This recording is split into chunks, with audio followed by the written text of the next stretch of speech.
Everyone, welcome to dream job online classes. ఈరోజు మనం ఇస్రో సంబంధించి టెక్నీషియన్ బి, ఇది ఫిట్టర్ ట్రేడ్ సంబంధించి ఈరోజు మనం టోటల్గా దీనికి యొక్క పూర్తి డీటెయిల్స్ అన్ని తెలుసుకుందాం. రిటర్న్ టెస్ట్ ఎలా ఉంటుంది, సిలబస్ ఏంటి, అలాగే ఏ బుక్స్ ప్రిపేర్ అవ్వాలి, అలాగే ప్రిపరేషన్ టిప్స్ మీకు ఇది టోటల్గా ఈ వీడియోలో చెప్తాను. అలాగే స్కిల్ టెస్ట్ కోసం కూడా స్కిల్ టెస్ట్ ఎలా ఉంటుంది, సెకండ్ టెస్ట్.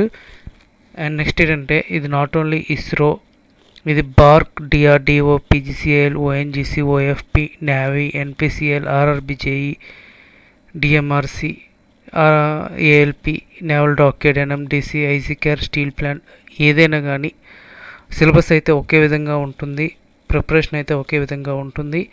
సో ఆర్గనైజేషన్స్ అయితే మాత్రం చేంజ్ అయ్యి ఉంటాయి. సో ప్రజెంట్ ఏంటంటే ఇస్రో టెక్నీషియన్స్ చెప్తూ అండ్ రిమైనింగ్ మీరు ఫిట్టర్ టెక్నీషియన్స్ సంబంధించి వేరే ఆర్గనైజేషన్స్ కూడా మనం డిస్కస్ చేసుకుందాం. ఓకే. అండ్ నెక్స్ట్ ఏంటంటే ఫస్ట్ ఇస్రో టెక్నీషియన్ ఫిట్టర్కి సంబంధించి అసలు ఈ పోస్ట్ అనేది స్కిల్డ్ సంబంధించి టెక్నీషియన్ నోటిఫికేషన్. అంటే మీరు ఐటీఐ చేసి అప్రెంటిస్షిప్ చేస్తే స్కిల్డ్ సంబంధించి వెళ్తారు, లేదంటే మీరు టెక్నీషియన్స్ కాకుండా టీఎంఎం కింద కూడా వెళ్ళవచ్చు. అది ఇప్పుడు మొన్న పడింది కదా ఇండియన్ నేవీ ట్రేడ్స్మెన్ మేట్ కింద, ఆ విధంగా అవుతుంది. సో ఇది స్కిల్డ్ నోటిఫికేషన్ వస్తుంది. ఇది ఇంతకుముందు ఇది ట్రేడ్స్మెన్ అనేవారు, ఇప్పుడు స్కిల్డ్ అని వస్తున్నారు. ఇది ఎలిజిబిలిటీ ఏంటంటే ఎస్ఎస్సి మరియు ఐటీఐ లేదంటే ఎన్ఎస్సి పాస్ అయి ఉండాలి. ఓకే. అండ్ నెక్స్ట్ శాలరీ ఎంత ఉంటుంది చూద్దాం. ఇది లెవెల్ 3 సంబంధించి 21,700 నుంచి శాలరీ అనేది స్టార్ట్ అవుతుంది. ఇనీషియల్ శాలరీ మీకు 28,800 శాలరీ అయితే రావటం జరుగుతుంది, 35,000 వరకు వస్తుంది. అండ్ వీటితో పాటు రిమైనింగ్ సిహెచ్ఎస్ఎస్, ఎల్టీసీ, ఇన్సూరెన్స్ ఇవన్నీ కూడా ఉంటాయి. ఫస్ట్ రిటర్న్ ఎగ్జామ్ ప్యాటర్న్ ఎలా ఉంటుందో చూద్దాం. రిటర్న్ ఎగ్జామ్ ప్యాటర్న్ వచ్చేసరికి ఎస్డిఎస్సి ఒక్కొక్క విధంగా ఉంటుంది. ఎస్సిఎస్సి, తర్వాత విక్రమ్ సారాభాయ్ స్పేస్ సెంటర్ ఒకటి, అండ్ నెక్స్ట్ యుఆర్సి. ఇలా మనకి ఇస్రో సంబంధించి అనుబంధ సంస్థలు చాలా ఉన్నాయి. ఇందులో ఒక్కొక్క యూనిట్ ఒక్కో విధంగా ప్యాటర్న్ అనేది ఫాలో అవుతుంది. ఒక్కోసారి 60 క్వశ్చన్స్ ఇవ్వచ్చు, ఒక్కోసారి 75, ఒక్కొక్కసారి 80. ఏదైనా కానీ ఒక బిట్ 4 మార్క్స్ అనేది ఇవ్వటం జరుగుతుంది. సో 90 మినిట్స్ టైం అనేది ఉంటుంది. 60 క్వశ్చన్స్ అయితే, 75 క్వశ్చన్స్ అయితే 120 మినిట్స్, అలాగే 80 క్వశ్చన్స్ అయితే 120 minutes. So marking pattern each question 4 marks ఉంటాయి. నెగిటివ్ మార్కింగ్ అనేది ఉంటుంది. అండ్ మీకు ఆఫ్లైన్లో ఎగ్జామ్ అయితే ఉంటుంది, ఒక కార్బన్ కాపీ మీకు ఉంటుంది. అండ్ కట్ ఆఫ్ వచ్చేసరికి 60% మార్క్ అనేది కట్ ఆఫ్ అనేది కంపల్సరీగా పెడతారు. And next return test selection criteria and qualifying mark వచ్చేసరికి 55% to 75% టోటల్ మార్క్స్ ఉంటాయి. అండ్ నెక్స్ట్ ఏంటంటే స్కిల్ టెస్ట్కి ఎలా సెలెక్ట్ చేస్తారంటే, సపోజ్ స్కిల్ టెస్ట్ జాబ్స్ వచ్చేసరికి 10 జాబ్స్ ఉన్నాయనుకోండి, 10 into 10 అంటే 100 మెంబర్స్, టాప్ 100 మెంబర్స్ని స్కిల్ టెస్ట్కి పిలవడం జరుగుతుంది. Okay. And return test 100% weightage for selection and skill test only go or not go. అంటే ఈ యొక్క టోటల్ ఓవరాల్ మెరిట్ ఎలా తీస్తారంటే, రిటర్న్ టెస్ట్లో మీకు టాప్ 10లో ఉన్నారు, మీరు టాప్ 10లో మీకు రిటర్న్ టెస్ట్లో ఉన్నారు. And skill test just qualify అయితే మీకు జాబ్ అనేది 100% వచ్చినట్టే. అండ్ ఓన్లీ ఐటీఐ టెక్నీషియన్ పేపరే ఉంటుంది. ఎలా ఉంటుందంటే టోటల్గా టెక్నికల్ క్వశ్చన్సే ఉంటాయి, 1 or 2 క్వశ్చన్స్ ఎస్ఎస్సి మీద ఇస్తారు. అండ్ అర్థమెటిక్ అలాంటి చిన్న చిన్నవి తక్కువగా ఇస్తారు, 2 to 3 క్వశ్చన్స్ మాత్రమే ఇవ్వటం జరుగుతుంది. And next skill test. మీరు ఫస్ట్ ఎగ్జామ్ పాస్ అయిపోయారు, 1:10 రేషియో వచ్చింది. అండ్ నెక్స్ట్ స్కిల్ టెస్ట్ ఎలా ఉంటుందో చూద్దాం. ఫస్ట్ ఏంటంటే మీరు ఐటీఐ చేసేటప్పుడు లేదంటే అప్రెంటిస్షిప్ చేసేటప్పుడు మీకు ఒక జాబ్ అనేది ఇవ్వటం జరుగుతుంది. ఒక జాబ్ ఇచ్చేటప్పుడు మీరు ఫస్ట్ థియరిటికల్గా కొన్ని రాస్తారు. అండ్ ఆ థియరిటికల్గా రాసింది మీరు ప్రాక్టికల్గా చేస్తారు. అంటే థియరిటికల్గా రాసేటప్పుడు సపోజ్ మీకు ఒక ఎక్స్పెరిమెంట్ అనేది, అంటే మీకు ఒక ఎక్స్పెరిమెంట్ లాంటిది ఇస్తారనమాట. అంటే ఒక జాబ్ ఇచ్చేటప్పుడు ఫస్ట్ మీరు ఒక ఫార్మేట్ అనేది ఫాలో అవుతారు. ఫస్ట్ ఏంటంటే ఎయిమ్ అని, తర్వాత యాపరేటస్, ఏ యాపరేటస్ యూజ్ చేస్తున్నారు, అండ్ దాని థియరీ ఏ విధంగా రాయాలి, అండ్ నెక్స్ట్ వర్క్ చేసే విధానం, అండ్ నెక్స్ట్ దాని యొక్క ప్రికాషన్స్, నెక్స్ట్ దాని కన్క్లూజన్, ఏమైనా ఫార్ములాస్ ఉంటే ఫార్ములాస్, అండ్ గ్రాఫ్స్ ఉంటే గ్రాఫ్స్. ఇవి మీరు థియరిటికల్గా రాయటం జరుగుతుంది. ఆ థియరిటికల్గా రాసిన దాన్ని మీరు ప్రాక్టికల్గా చేయాలి. సపోజ్ ఒక లేత్ మిషన్ మీద మీరు వర్క్ చేయాలి అనుకున్నారు. మీకు ఇచ్చే జాబ్ సమ్ జాబ్ ఉంటుంది. ఆ జాబ్ని మీరు లేత్ మిషన్ మీద చేసేటప్పుడు ఏ విధంగా చేస్తున్నారు అండ్ థియరీ, ఇక్కడ మధ్యలో ప్రొసీజర్ కూడా ఉంటుంది.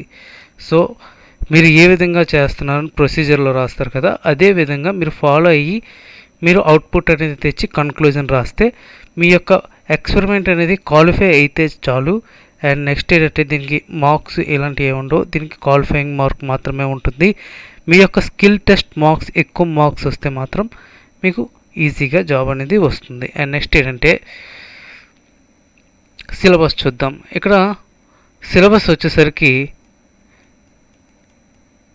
చాలామందికి సిలబస్ ప్రాబ్లం ఎక్కువగా ఉంటుంది. ఎందుకంటే ఒక్కొక్క సబ్జెక్ట్ ఒక్కోలా ఇస్తున్నారు అని ప్రాబ్లం ఉంటుంది. సో సిలబస్లో వచ్చేసరికి ఎటువంటి ప్రాబ్లం లేదు. ఫస్ట్ ఎక్విప్మెంట్ సేఫ్టీ గురించి, and 5S concepts, files, specifications, and ఏంటంటే మీరు ఐటీఐలో 4 సెమిస్టర్స్లో నేర్చుకున్న సిలబస్ మాత్రం మీకు సరిపోతుంది. ఇంకా ఎక్స్ట్రా మీరు ఏమీ చదవనవసరం లేదు. ఇదంతా కూడా సిలబస్సే. కటింగ్ టూల్స్, బెంచ్ వైజ్, సిజల్స్, ఇవన్నీ కూడా ఫ్లాటర్స్, హ్యాండ్లర్స్, ఫుల్ స్పేజ్, వి బ్లాక్, ఇవన్నీ కూడా సిలబస్సే. యాక్చువల్గా నేను ఆల్రెడీగా ఇంతకుముందు మీకు సిలబస్ అనేది కూడా క్లియర్గా నేను మెన్షన్ చేశాను. సో సిలబస్ ఏంటంటే మీ ఐటీఐ బుక్స్లో అది నిమి ప్యాటర్న్ సంబంధించి కొన్ని చాలా బుక్స్ ఉన్నాయి.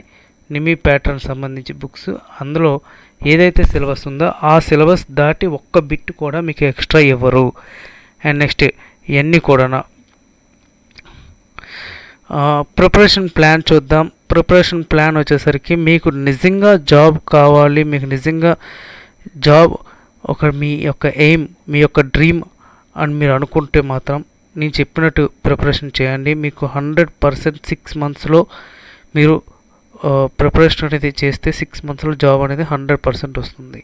ఫస్ట్ మీ యొక్క డెడికేటెడ్గా ఉండాలి. మీరు ఏంటంటే ఫిక్స్ అయ్యాలి, ఇంకా ఈ జాబ్ని నాకు ఒక జాబ్ కంపల్సరీగా ఉండాలి అని మీరు ఫిక్స్ అవ్వాలి. అండ్ ఒక 6 మంత్స్ అంటే ఆల్మోస్ట్ 150 to 180 days మీరు ఇంకా పుస్తకాల పురుగై ఉండిపోవాలి. అంటే డైలీ 6 to 8 hours అనేది చదువుతూ ఉండాలి. కానీ ఎలా చదువుతున్నాం, ఏదో బుక్కులు పట్టుకొని ఉండిపోయే కన్నా ఎంత చదువుతున్నాం, రోజు ఎంత నేర్చుకుంటున్నాం అనేది గుర్తుపెట్టుకోవాలి. అండ్ నెక్స్ట్ ఏంటంటే మీకు ఒక చిన్న టిప్స్ ఏంటంటే, మీకు ఐటీఐ టెక్స్ట్ బుక్స్ ఉంటాయి. ఐటీఐ టెక్స్ట్ బుక్స్ అనేది దగ్గర 3-4 times అనేది మీరు టోటల్గా చదువుతూ ఉండాలి. ఒక్కోసారి ఏంటంటే డయాగ్రామ్స్ అయినా సరే మీకు బోర్ కొడుతుంది అనుకోండి, డయాగ్రామ్స్ ఉంటాయి కదా, జస్ట్ పేపర్స్ అలాగా రివైజ్ చేస్తూ ఉండండి. ఎందుకంటే రివైజ్ చేస్తూ ఉంటే మీ యొక్క డయాగ్రామ్స్ అనేది మీ మైండ్లోకి ఫీడ్ అవుతూ ఉంటాయి. సో ఈ డయాగ్రామ్ చూడగానే మీకు కొన్ని ఇలా పేపర్ తిరిగేసేటప్పుడు టోటల్గా బుక్ అంతా ఒక్కొక్క పేపరు అలా చూస్తూ వెళ్ళండి. ఒకవేళ మీకు బోర్ కొట్టేటప్పుడు రిమైనింగ్ టైంలో మీరు చదవండి.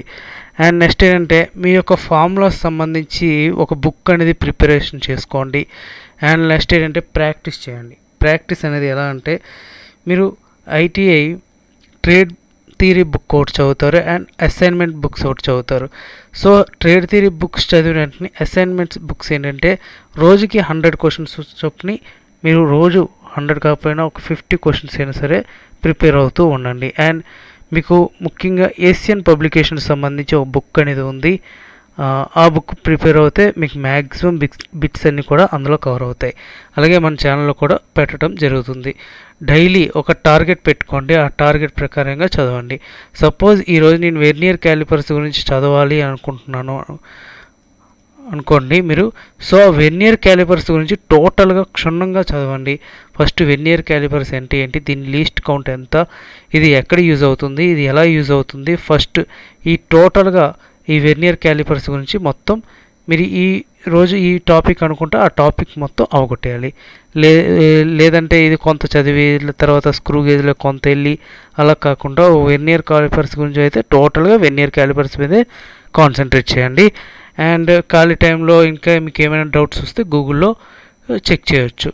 అండ్ ఫార్ములాస్ మాత్రం ఎవ్రీ వీక్ మీరు ఫార్ములాస్ అనేది రివైజ్ చేస్తూ ఉండాలి. అండ్ న్యూమరికల్ ప్రాబ్లమ్స్ కొన్ని ఉంటాయి, ఆ ప్రాబ్లమ్స్ ఏంటంటే ప్రాక్టీస్ చేస్తూ ఉండాలి. And next preparation strategy and reference books కూడా మనం చూద్దాం. డైలీ ఒక టైం టేబుల్ పెట్టుకొని దాన్ని బట్టి మీరు ప్రిపేర్ అవ్వండి. Read 2 subjects in a day. Suppose ఫిట్టర్లో ఈరోజు సేఫ్టీ గురించి నేర్చుకున్నామంటే రేపు మెజరింగ్ గురించి అండ్ ఇన్స్ట్రుమెంటేషన్స్ గురించి అలా టోటల్గా ప్రిపేర్ అవుతూ ఉండండి. మీరు గో త్రూ ఐటీఐ టెక్స్ట్ బుక్స్లోకి మీరు ప్రిపేర్ అవ్వండి. ఐటీఐ కూడా ఎన్సీవీటీ బుక్స్ ఏంటంటే నిమీ బుక్సే ఉంటాయి. And all topics mention as per various topics. ఒక నోట్స్ అనేది మీరే ప్రిపేర్ చేసుకోండి. నోట్స్ అనేది మీరే ప్రిపేర్ చేసుకోవటం వల్ల చాలా ఉపయోగాలు ఉన్నాయి. ఎందుకంటే మీరు రాసింది మీరు ప్రిపేర్ చేసుకుంది మీకు ఈజీగా ఐడెంటిఫికేషన్ అనేది ఉంటుంది.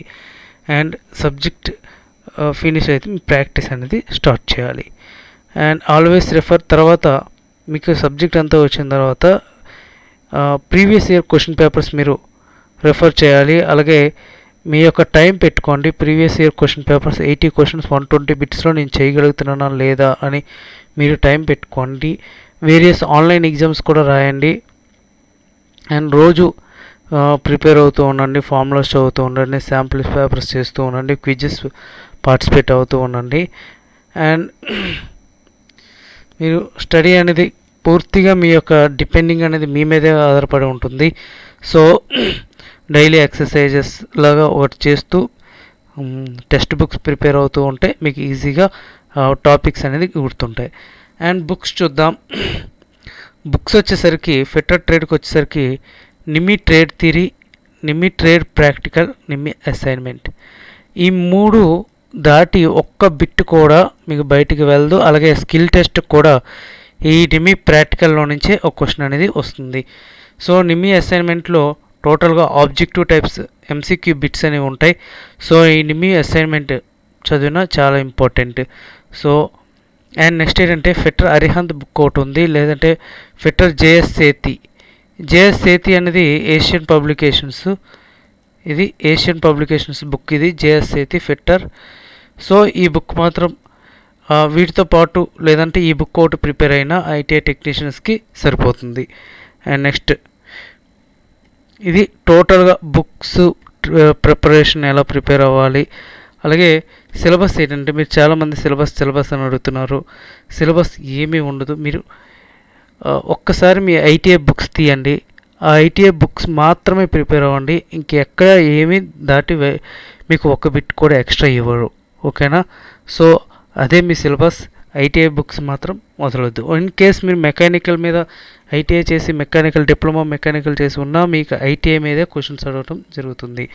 సో ఫ్రెండ్స్, ఇది మీకు నచ్చిందని నేను అనుకుంటున్నాను. And thank you very much. అలాగే మా యొక్క ఈ డ్రీమ్ జాబ్ ఛానల్ని సబ్స్క్రైబ్ చేసుకోండి. ఇలాంటి వీడియోస్ మీకు ఎన్నో చెప్తూ ఉంటాను. Thank you. All the best.